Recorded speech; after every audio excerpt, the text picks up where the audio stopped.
स्वागत है आज की ताज़ा खबरों के शो में जिसका नाम है कोट्स टुडे हिंदी। मेरा नाम है सैयद आमिर हुसैन और मैं आपको बताऊंगा हिंदुस्तान के सभी कोर्ट से आने वाली आज की ताज़ा अपडेट्स। इन खबरों के बारे में अधिक जानकारी के लिए जरूर जाइए www.live.in पे। वैसे तो इन सारी खबरों के लिंक आपको नीचे डिस्क्रिप्शन में भी मिल जाएंगे। तो आइए आज के एपिसोड को शुरू करें। पहले आपको आज की सुर्खियां बताते हुए सुप्रीम कोर्ट ने महिलाओं, विकलांगों और ट्रांसजेंडर व्यक्तियों के लिए अदालत परिसर में शौचालय की सुविधा सुनिश्चित करने के लिए निर्देश जारी किए। सुप्रीम कोर्ट ने पूर्व आईएएस ऑफिसर पूजा खेडकर को अंतरिम संरक्षण प्रदान किया। किसान आंदोलन मामले में सुप्रीम कोर्ट ने भूख हड़ताल पर बैठे किसान नेता जगजीत सिंह दल्लेवाल की पूरी मेडिकल रिपोर्ट मांगी। क्लैट 2025 मामले में सुप्रीम कोर्ट ने क्लैट 2025 के खिलाफ याचिकाओं को Punjab and Haryana high court में ट्रांसफर करने की इच्छा व्यक्त की। सुप्रीम कोर्ट ने कहा कि वैवाहिक विवादों में जमानत के लिए भरण पोषण के भुगतान की शर्त नहीं हो सकती। हाई कोर्ट ने दिलजीत के म्यूजिक कॉन्सर्ट में शराब को बढ़ावा देने वाले गाने बजाने की अनुमति देने के लिए अधिकारियों के खिलाफ अवमानना याचिका पर नोटिस जारी किया। वर्ली हिट एंड रन मामले में बॉम्बे हाई कोर्ट ने मृतक के पति द्वारा मिहिर शाह के खिलाफ हत्या का आरोप लगाने की याचिका पर नोटिस जारी किया। आज की पहली खबर से शुरू करते हैं। सुप्रीम कोर्ट ने बुधवार 15 जनवरी को देश भर के न्यायालय परिसरों और न्यायाधिकरणों में विशेष रूप से महिलाओं, विकलांग व्यक्तियों और ट्रांसजेंडर व्यक्तियों के लिए शौचालय सुविधाओं के निर्माण के लिए दिशा निर्देश जारी किए।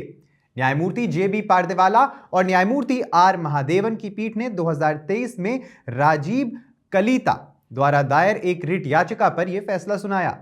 फैसले की प्रति सभी राज्यों और केंद्र शासित प्रदेशों के मुख्य सचिवों और उच्च न्यायालयों के रजिस्ट्रार जनरलों को भेजने का निर्देश भी दिया गया है।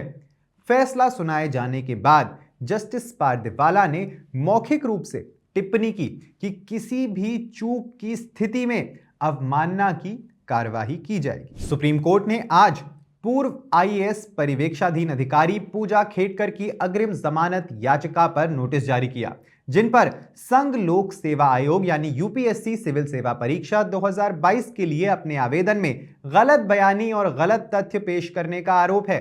सुनवाई की शुरुआत में न्यायमूर्ति नागरत्ना ने निर्देश दिया कि आरोपों के अनुसार दर्ज आपराधिक मामले में अगली तारीख यानी 14 फरवरी 2025 तक उनके खिलाफ कोई कठोर कदम नहीं उठाया जाएगा और नोट किया गया कि पिछले कुछ महीनों में गिरफ्तारी की आशंका को जन्म देने के लिए कुछ भी जबरदस्ती नहीं हुई है। हालांकि वरिष्ठ वकील सिद्धार्थ लूथरा ने खेडकर की ओर से बताया कि दिल्ली उच्च न्यायालय ने विवादित आदेश में बहुत मजबूत निष्कर्ष दिए हैं और जमानत से इनकार किया है। खेडकर को पूरी तरह से दोषी ठहराते हुए गिरफ्तारी की आशंका है। इस पृष्ठभूमि में सुप्रीम कोर्ट ने दिल्ली पुलिस और यूपीएससी से जवाब तलब करते हुए अपना आदेश पारित किया। सुप्रीम कोर्ट ने आज 15 जनवरी को किसान नेता जगजीत सिंह दल्लेवाल जो भूख हड़ताल पर बैठे हैं की चिकित्सा स्थिति का जायजा लेने के लिए उनकी नवीनतम स्वास्थ्य रिपोर्ट सहित संपूर्ण तुलनात्मक चिकित्सा रिपोर्ट मंगाई। पंजाब के मुख्य सचिव को रिपोर्ट सुप्रीम कोर्ट के रजिस्ट्रार को सौंपने का निर्देश दिया गया है, जो फिर एम्स के निदेशक से चिकित्सा राय प्राप्त करेंगे। यह आदेश पंजाब राज्य द्वारा प्रस्तुत किए जाने के बाद पारित किया गया था कि उनकी स्वास्थ्य स्थिति में सुधार हो रहा है, लेकिन बाद में स्पष्ट किया गया कि उनकी स्वास्थ्य स्थिति में सुधार होने के बजाय स्थिरता बनी हुई है। न्यायमूर्ति सूर्यकांत और न्यायमूर्ति एन कोटेश्वर सिंह की पीठ ने समक्ष पंजाब राज्य के वकील अधिवक्ता कपिल सिब्बल ने शुरुआत में कहा कि अब विरोध स्थल के पास सिर्फ 10 मीटर की दूरी पर एक चिकित्सा सुविधा है और दल्लेवाल के मापदंडों में सुधार हो रहा है। दल्लेवाल की नवीनतम जानकारी पर एक हलफनामा अदालत के समक्ष दायर किया गया है। सुप्रीम कोर्ट ने बुधवार 15 जनवरी को प्रवेश के लिए दिसंबर 2024 में आयोजित कॉमन लॉ एडमिशन टेस्ट यानी क्लैट 2025 के परिणामों को चुनौती देने वाली अन्य उच्च न्यायालयों में दायर याचिकाओं को पंजाब और हरियाणा उच्च न्यायालय में स्थानांतरित करने की इच्छा व्यक्त की।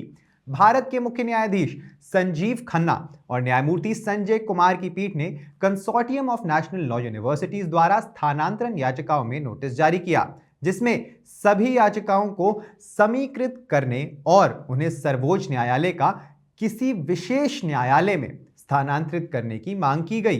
दिसंबर 2024 में आयोजित क्लैट 2025 परीक्षा के परिणामों के खिलाफ वर्तमान में दिल्ली, कर्नाटक, झारखंड, हरियाणा, राजस्थान, पंजाब और मध्य प्रदेश के उच्च न्यायालयों में याचिकाएं लंबित हैं। पीठ ने कहा कि मामले को एक विशेष उच्च न्यायालय में भेजने के इच्छुक हैं, क्योंकि सुप्रीम कोर्ट ने पहले इसी तरह की याचिका पर विचार करने से इनकार कर दिया था और याचिकाकर्ता को उच्च न्यायालय का दरवाजा खटखटाने के लिए कहा था। वैवाहिक विवाद से उत्पन्न एक मामले में सुप्रीम कोर्ट ने हाल ही में जमानत की शर्त को खारिज कर दिया, जिसमें पति की अग्रिम जमानत को पत्नी को भरण पोषण के भुगतान के अधीन बना दिया गया था।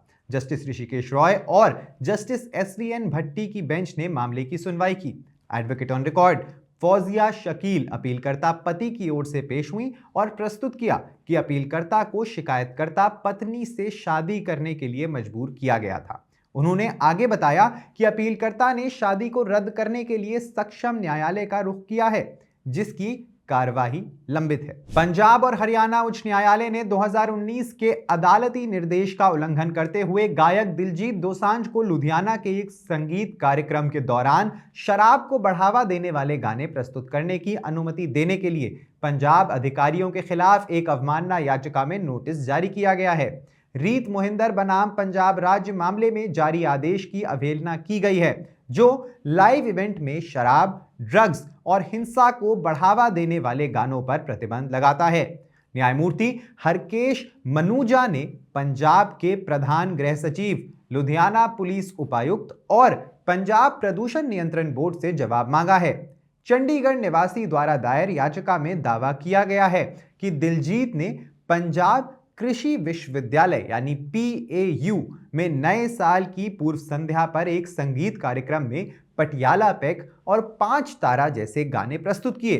स्थानीय अधिकारियों को टेलीफोन पर शिकायत करने के बावजूद प्रदर्शन को रोकने के लिए कोई कार्यवाही नहीं की गई। बॉम्बे हाई कोर्ट ने कुख्यात वर्ली हिट एंड रन मामले के मुख्य आरोपी मिहिर शाह के खिलाफ हत्या के आरोप लगाने की मांग वाली याचिका पर मुंबई पुलिस को नोटिस जारी किया है। महाराष्ट्र के पूर्व CM एकनाथ शिंदे के करीबी सहयोगी के बेटे शाह पर 7 जुलाई 2024 को नशे की हालत में एक महिला को अपनी BMW से घसीटने का आरोप है, जिसके कारण उसकी मृत्यु हो गई थी। पीड़िता के पति प्रदीप नखावा द्वारा दायर याचिका पर न्यायमूर्ति रेवाती मोहिते डेरे और न्यायमूर्ति डॉक्टर नीला गोखले की खंडपीठ ने सुनवाई की। अधिवक्ता दिलीप सताले द्वारा प्रतिनिधित्व करते हुए नखावा ने तर्क दिया कि पुलिस ने भारतीय न्याय संहिता यानी BNS की धारा 103 को लागू करने के बार बार अनुरोधों को नजरअंदाज कर दिया है।